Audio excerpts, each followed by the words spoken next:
తెలంగాణ రాష్ట్రంలో నరేంద్ర మోడీ, అమిత్ షా, జేపీ నడ్డా చాలామంది వాళ్ళ నాయకులు తెలంగాణ మీద ముప్పేట దాడి చేసి మనల్ని ఓడించాలని, ఎట్లయినా సీట్లు సాధించాలని సొంత మనుషులనే కాకుండా కిరాయి మనుషులను కూడా పెట్టుకొని తప్పుడు వార్తలను ప్రసారం చేస్తూ ప్రజాస్వామ్యం మీద, మన పెద్దలు, మన పూర్వీకులు, మన ప్రభుత్వం ఇచ్చిన రిజర్వేషన్ల మీద దాడి చేస్తున్నారు.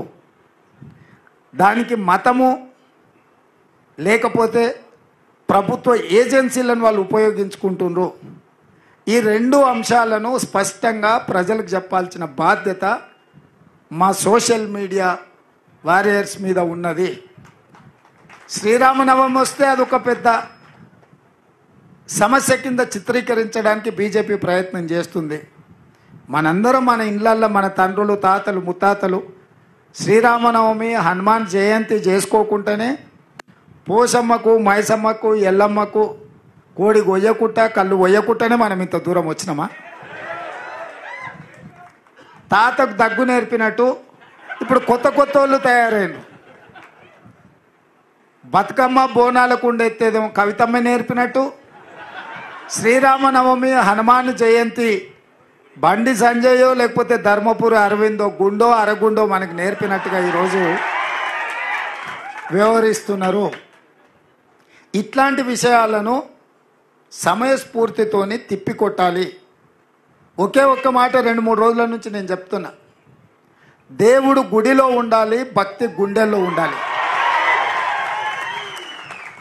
ఇది ఏ హిందూ అయినా గౌరవించే విధానము, పాటించే జీవన విధానం. దాన్ని రాజకీయంగా మలుపుకొని, రాజకీయ స్వార్థం కోసం వాడుకొని ఎన్నికలలో లబ్ధి పొందాలని బీజేపీ ఏదైతే ప్రయత్నం చేస్తుందో దాన్ని తిప్పికొట్టాల్సిన బాధ్యత మనందరి మీద ఉన్నది. ఇక రెండవ విషయం, బీజేపీ భావజాలము ఆర్ఎస్ఎస్ నుంచి వచ్చిన భావజాలం. ఆర్ఎస్ఎస్ విధానము ఈ దేశంలో రిజర్వేషన్లు రద్దు చేయడం. భారతీయ జనతా పార్టీ విధానము ఈ దేశంలో ఉండే ఎస్సీ, ఎస్టీ, ఓబీసీ, మైనారిటీ రిజర్వేషన్లను రద్దు చేయాలనేది వాళ్ళ విధానం. ఆనాడు ఈస్ట్ ఇండియా కంపెనీ మొట్టమొదటి దేశంలోకి ప్రవేశించింది గుజరాత్ సూరత్ నుంచి. సముద్రం ఒడ్డున సంసారం మొదలుపెట్టి చిన్నగా చిన్నగా వస్తా పోతా ఈ దేశంలో ఉన్న పరిస్థితులు, మన మధ్యలో సఖ్యత లేని విషయాన్ని గుర్తించి మనకు పంచాయతీలు పెట్టి మన జుట్లే మనకు ముడేసి ఒకటొకటిగా సంస్థలను ఆక్రమించుకుంటూ బ్రిటిషర్స్ ఈ దేశాన్ని మొత్తం ఆక్రమించుకున్నారు. సేమ్ గుజరాత్ సూరత్ నుంచి బయలుదేరిన నరేంద్ర మోడీ, అమిత్ షా గారు కూడా బ్రిటిష్ విధానాన్ని పాటించి అధికారాన్ని ఉపయోగించి మన మధ్యలో ఉండే చిన్న చిన్న తగాదాలను పెంచి పెద్దవి చేసి ఈ దేశాన్ని ఆక్రమించుకోవాలనుకుంటున్నారు.